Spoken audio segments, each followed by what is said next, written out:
इस फिल्म में किन बातों को ज़्यादा छुपाया गया और किन बातों को ज़्यादा दिखाया गया, एक एक परत आज आपको खोलेगी। एक एक कश्मीरी मुसलमानों की भी वहाँ हत्या हुई, जो इस फिल्म में कहीं भी आपको नहीं थी। कश्मीरी पंडित ही नहीं तबाह हो रहे थे, बल्कि कश्मीरियत मर रही थी वहाँ पर, क्योंकि वहाँ पर आतंकवादी जो है तबाही मचा। उन लोगों की बात कर रहे हैं जो बड़े बड़े पद पे थे और रह चुके थे। हम आम आदमी के तो यहाँ बात नहीं, पत्रकार की हत्या हुई या अपहरण किया गया, उनका इस फिल्म में जिक्र नहीं किया। फारूक अब्दुल्ला ही है जो पहली बार कश्मीर में सीआरपीएफ को बुलाया गया। मुफ्ती सईद जो बड़े नेता थे, उनकी बेटी का अपहरण कर लिया गया, उनके बदले में आतंकवादियों को छोड़ा गया, जिसमें फारूक अब्दुल्ला हमेशा इस चीज़ को कहते थे कि हम एक आदमी के लिए इन शातिर आतंकवादियों को हम नहीं छोड़ेंगे। आज प्रधानमंत्री आके 3 मिनट कश्मीरी फिल्म में कश्मीर फाइल पे बात करते हैं, लेकिन कश्मीर के बारे में क्यों कितना काम किया ये प्रधानमंत्री क्यों नहीं बताते। अभी मार्केट में एक नफरत बोया गया है या एक नफरत लाया गया है, यानी कि द कश्मीरी फाइल एक मूवी आई है। मैं नफरत क्यों कह रहा हूँ, आप इस बात को खुद समझ जाएंगे। द कश्मीरी फाइल मूवी जो है ना, पूरी तरह से हिंदुस्तान में जहर बो रहा है, और उस जहर बोने में जो है मीडिया और उसके साथ जो लोग हैं, जो भक्त लोग हैं, जो अंधभक्त लोग हैं, जिन्होंने कभी कश्मीर को समझा नहीं, जिन्होंने कश्मीर को कभी समझा नहीं, वो लोग कश्मीर पर बात कर रहे हैं। कभी कश्मीर का इतिहास एक लाइन नहीं पढ़ा होगा। मैं क्यों कह रहा हूँ और इस फिल्म में किन बातों को ज़्यादा छुपाया गया और किन बातों को ज़्यादा दिखाया गया, एक एक परत आज आपको खोलेंगे। एक एक सीन के लेकर हम आज आपके सामने बात करेंगे। आप खुद समझ जाएंगे कि मैं किन बातों को लेकर बात करने वाला हूं, किन चीज़ों को छुपाया गया और किन चीज़ों को ज़्यादा दिखाया गया। ज़्यादा क्यों दिखाया गया? क्योंकि लोगों की भावनाओं को भड़काया जाए और फिल्म को चलाया जाए और उससे पैसे कमाया जाए, बिजनेस किया जाए। तो इस पर हम आज बात करेंगे, क्योंकि देखिए उस दौर में जो उथल पुथल मचा हुआ था, वो दौर एक कहर का दौर था, एक तबाही का दौर था। लोग उस कश्मीर जो थे उस दौर में परेशान थे। सिर्फ कश्मीरी पंडितों को ही परेशानियों का सामना नहीं करना पड़ा, उनको ही घर नहीं छोड़ना पड़ा, बल्कि वहाँ पर जो लोग थे, जो कश्मीर मुसलमान थे, जो वहाँ रहने वाले लोग थे, उनके साथ भी परेशानियाँ हुई। जो कश्मीरी पंडितों के साथ हुई, हम कह सकते हैं उनके साथ थोड़ा ज़्यादा हुआ होगा, हम इसको मान सकते हैं, इनकार नहीं सकते। लेकिन कश्मीरी मुसलमानों की भी वहाँ हत्या हुई, जो इस फिल्म में कहीं भी आपको नहीं दिखाया गया। जो आपको एक एक सीन को लेकर आप आज से हम बात करेंगे। उस दौर में जो हो रहा था, कुछ घटनाओं को लेकर हम यहाँ पर चर्चा करेंगे, उन घटनाओं को लेकर हम बात करेंगे। ज़्यादा लंबा तो नहीं करेंगे क्योंकि बहुत तबाही थी उस वक्त में, तो एक एक चीज़ को हम यहाँ पर बयान करना हमारे लिए मुनासिब नहीं है, ना उतना मैं जानता हूँ। हमें सबसे पहले हम शुरुआत करते हैं 19 अगस्त 1989 की हम बात करते हैं। उस दिन क्या हुआ था?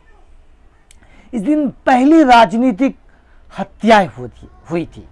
जो पहली मौत हुई थी वो कोई कश्मीरी पंडित या गैर मुस्लिम नहीं था, बल्कि एक नेता थे जो नेशनल कॉन्फ्रेंस के नेता थे, मोहम्मद यूसुफ हलवाई की हत्या हुई थी, जो फिल्म में आपको कहीं भी नज़र नहीं आएगा। उसके बाद धीरे धीरे फिल्म के हम की सीन की बात करते हैं कि फिल्म में सीन की शुरुआत कैसे होती है। लोग फिल्म में एक सीन है कि एक मतलब न्यूज़पेपर में छपा था कि पूर्व जज नील कांजू की हत्या होती है, जो फिल्म में दिखाया गया। लेकिन उसी दौर में जो घटना हुई उस फिल्म में नहीं डाला गया। उसी दौर में 80 साल के नेता मौलाना मसूदी की हत्या होती है, लेकिन जब पूर्व जज को तो फिल्म में दिखाया गया, लेकिन यहाँ पर मुसलमान की हत्या हुई थी, कहीं फिल्म में जिक्र नहीं हुआ। फिर हम बात करते हैं उसी दौर में जब कश्मीर में उथल पुथल मचा हुआ था, तबाही थी।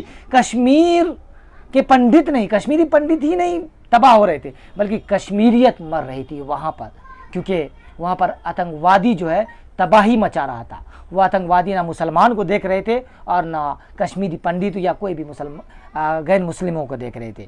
तो हम बात करेंगे नेशनल कॉन्फ्रेंस के पूर्व नेता, उस दौर में जो हुआ, पूर्व विधायक हिसामुद्दीन बांदी की हत्या हुई, मोहम्मद अताउल्लाह सोहरावर्दी की उसी दौर में हत्या हुई, जो फिल्म में सीन में आपको कहीं नज़र नहीं आएगा।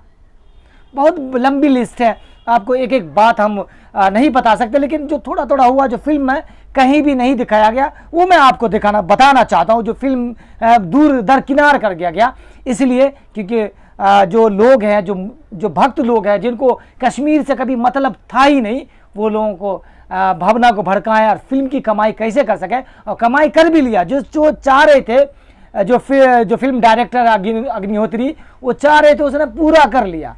कम बजट की फिल्म में ज़्यादा कमा लिया, वो चाह ही रहे थे। विधानसभा के पूर्व अध्यक्ष वली अहमद भट्ट, उनकी हत्या हो जाती है। पूर्व विधायक सुभान भट्ट, पीर मोहम्मद शफी, ये सब नाम है जिसकी उस दौर में हत्या हुई। विधानसभा के पूर्व अध्यक्ष वली अहमद भट्ट, पूर्व विधायक सुभान भट्ट, पीर मोहम्मद शफी, शेख मंजूर, अब्दुल रशीद डार, ये लोगों की उस दौर में हत्या हुई। नज़ीर अहमद वानी भी एक नाम है, गुलाम कादिर मीर, जो उस वक्त जो उथल पुथल था उस दौर में इन लोगों की हत्या हुई। लेकिन आप पूरी फिल्म देख जाएंगे, करीब 2.5 घंटे से ज़्यादा की फिल्म है, कहीं भी आपको पूरे फिल्म में ये सीन आपको नज़र नहीं आ गया, क्योंकि बड़े बड़े लोग थे। ये हम उन लोगों की बात कर रहे हैं जो बड़े बड़े पद पे थे और रह चुके थे। हम आम आदमी की तो यहाँ बात ही नहीं कर रहे हैं। आम आदमी की कितनी हत्या हुई, कितना अपहरण हुआ। ठीक है, सवाल ये उठता है कि उस दौर में इस लोगों की हत्या हुई, इन लोगों के साथ तबाही मची, लेकिन फिल्म में कहीं भी नहीं दिखाई। एक और बड़ी घटना की हम आपको जिक्र करते हैं, आपको बताते हैं, जो आज तक जिक्र नहीं करते। गुलाम नबी आज़ाद बहुत दिन तक राज्यसभा में रहे, कांग्रेस के बड़े नेता रहे, लेकिन उन्होंने कभी इस घटना को लेकर जिक्र नहीं किया। इतनी बातें हो गई फिर भी कांग्रेस के नेता ने इसको लेकर अभी तक बात नहीं किया। हम गुलाम नबी आज़ाद की बात करें, जो कांग्रेस के कद्दावर नेता है, उनके भांजे को उस दौर में अपहरण कर लिया गया। उनके भांजे का नाम तसद्दुक हुसैन था, उनको कर लिया गया। देखिए, एक बात और भी जो इस फिल्म में नहीं दिखाया गया, इतने बड़े नेता गुलाम नबी आज़ाद है, जो इस दौर की बात भी, जबकि 16 की भी बात हुई है, इस दौर की सरकार की भी बात हुई है, लेकिन उसमें गुलाम नबी आज़ाद के ससुर रहे मोहम्मद अब्दुल्ला, उनके घर पर जो है ना बमों से हमला किया गया। लेकिन इस फिल्म में आपको कहीं भी जिक्र नहीं हो गया कि उनके घर पर हमला किया गया। बात क्यों नहीं दिखाया गया, आप खुद समझिए कि ये भावनाओं को भड़काना, क्योंकि उनको मुस्लिमों से दरकिनार करके इस फिल्म को देखना था, और उनको पता था कि जब ऐसा कंट्रोवर्सी बनाएंगे तो इन फिल्म को मुस्लिम भी देखेंगे। जो प्रशासनिक अधिकारी उनकी भी बात होती है, जो पत्रकार है उनकी भी बात होती है, लेकिन पत्रकार की तो बात होती है, लेकिन जो पत्रकार की हत्या हुई या अपहरण किया गया उनका इस फिल्म में जिक्र नहीं किया गया। उस समय जो वक्त दौर था, जो आतंकवादी लोग थे, जो कश्मीर फ्री कश्मीर की बात कर रहे थे, वह कश्मीर को अलग करना चाहते थे, उन्होंने क्या किया, जो समाचार वाचन होता था, जो समाचार पढ़ा जाता था, उन पर रोक लगा दिया गया, और मोहम्मद शफी भट्ट थे, उनकी हत्या की गई। एक संवाददाता थे जो फिल्म में कहीं जिक्र नहीं किया गया, शमसुद्दीन अहमद का अपहरण कर लिया गया, बाद में उनकी हत्या भी हुई। ये इनके बारे में देखिए, एक बात और आपको बताते हैं, रेडियो कश्मीर वहाँ का बहुत ही फेमस रेडियो था, मतलब वहाँ के लोग सुनते थे। सहायक निर्देशक थे सलाउद्दीन, उन पर हमला हुआ। संयुक्त निर्देशक सूचना सैयद गुलाम को अपहरण कर लिया गया, बाद में उनकी भी हत्या कर दी गई। ठीक है, तो बात यह है कि उस दौर में देखिए, क्योंकि मैं इसलिए पत्रकारों की बात कर रहा हूँ क्योंकि इस फिल्म में पत्रकारों का जिक्र किया गया है, लेकिन जिनकी हत्या हो गई, जिन मुसलमानों का अपहरण किया गया, उनको फिल्म में जिक्र नहीं किया गया, जो समझ से परे हैं। क्योंकि इतिहास को में कितनी सच्चाई है इस फिल्म में और कितना झूठ है, आप जब फिल्म देखेंगे आपको खुद समझ में आ गया। लेकिन आपको एक धर्म का चश्मा उतार कर फिल्म को देखना पड़ेगा, तभी आपको समझ में आएगा कि फिल्म में क्या कमी है और कश्मीर की क्या वाकई एक्चुअल प्रॉब्लम है जो फिल्म में नहीं दिखाया गया। देखिए, आप बताएं, क्योंकि उस वक्त जो इंस्टीट्यूशन पर भी हमला किया गया, जो पढ़ाई होती, कश्मीर विश्वविद्यालय के जो उप कुलपति थे, कुलपति अब्दुल गनी, उनका भी अपहरण कर लिया गया। HMT के जनरल मैनेजर थे HL खेरा, उनका भी अपहरण किया। उस दौर में 3 लोगों का अपहरण किया, जिसमें 2 मुस्लिमों की हत्या हो गई। दो मुस्लिम की, एक हिंदू थे, गैर मुसलमान कह सकते हैं, उनकी हत्या हो गई, जो फिल्म में आपको कहीं नहीं नजर आएगा। देखिए, उस दौर में उथल पुथल कितना मचा हुआ था। फिल्म में देखा था कि जो फारूक अब्दुल्ला थे, उनका यासीन मलिक जो आतंकवादी बोलते हैं सो कॉल, उनको दिखाया गया उनके साथ मिलते हुए। लेकिन आपको बता दें कि फारूक अब्दुल्ला ही है जो पहली बार कश्मीर में सीआरपीएफ को बुलाया गया था। लेकिन मिथुन चक्रवर्ती का एक रोल है कि वो बार बार दिल्ली फ़ोन करते हैं, लेकिन वो जिक्र नहीं करते कि सरकार किसकी थी या सरकार को किस तरह से बचाव किया गया है। क्योंकि जगमोहन को वहाँ भेजा गया सिर्फ एक सीन को लेकर, मतलब एक तारीख को लेकर फिल्म में जिक्र किया गया है, जबकि ऐसा नहीं है। ये ऐसा नहीं कि एक गद्दी की घटना है, ये पिछले कई सालों से घटनाएं चल रही थी। और इस घटना को लेकर मुफ्ती सईद जो बड़े नेता थे, उनकी बेटी का अपहरण कर लिया गया, उनके बदले में आतंकवादियों को छोड़ा गया, जिसमें फारूक अब्दुल्ला हमेशा इस चीज़ को कहते थे कि हम एक आदमी के लिए इन शातिर आतंकवादियों को हम नहीं छोड़ेंगे। उन्होंने कहा कि अगर इन अपराधियों को अगर छोड़ दिया गया तो कश्मीर बर्बाद हो जाएगा, कश्मीर तबाह हो जाएगा। ये हुआ, उस आतंकवादियों को छोड़ा गया, उसके बाद कश्मीर में कितना उथल पुथल मचा, इस फिल्म में ये जिक्र नहीं किया गया। जब उस दौर में जब कश्मीर की बात होती कि अब्दुल्ला कहते थे कि मैं उन आतंक जो कश्मीर, देखिए फारूक अब्दुल्ला को एक विलन के तौर पर हल्का फुल्का दिखाया गया है, लेकिन ये नहीं दिखाया गया कि फारूक अब्दुल्ला कितना समर्थन करते थे। वो कभी नहीं चाहते थे कि कश्मीर फ्री हो, हमेशा उसने एक अटूट कश्मीर को भारत का हिस्सा माना, जो फिल्म में कहीं नहीं दिखाया गया। क्योंकि हमेशा अपोज करते थे कश्मीर। रूबिया सईद को किडनैप किया गया, उनको अपहरण किया गया, उनके बदले में आतंकवादियों को छोड़ा गया, उसके बाद कश्मीर में तबाही मची, चाहे कश्मीरी पंडित के साथ हो या मुसलमान के साथ हो, ये एक बड़ी घटना हुई। लेकिन फारूक अब्दुल्ला को एक विलन के तौर पर फिल्म में दिखाया गया है। फारूक अब्दुल्ला उस दौर में कहते थे जो कश्मीर का दुश्मन है, जो भारत का दुश्मन है, वो हमारा दुश्मन है, ये बात कहते थे। वो कहते थे मैं जिंदा दुश्मनों को गाड़ दूंगा, मैं उनको ज़मीन में गाड़ दूंगा, उनकी हड्डियां तोड़ दूंगा। ये फारूक अब्दुल्ला के उस दौर के शब्द है जो फिल्म में कहीं नहीं दिखाया गया। आप खुद समझिए कि फिल्म क्यों बनाई गई, कैसे बनाई गई, और इसमें कितना इतिहास को डाला गया और कितना छोड़ा गया।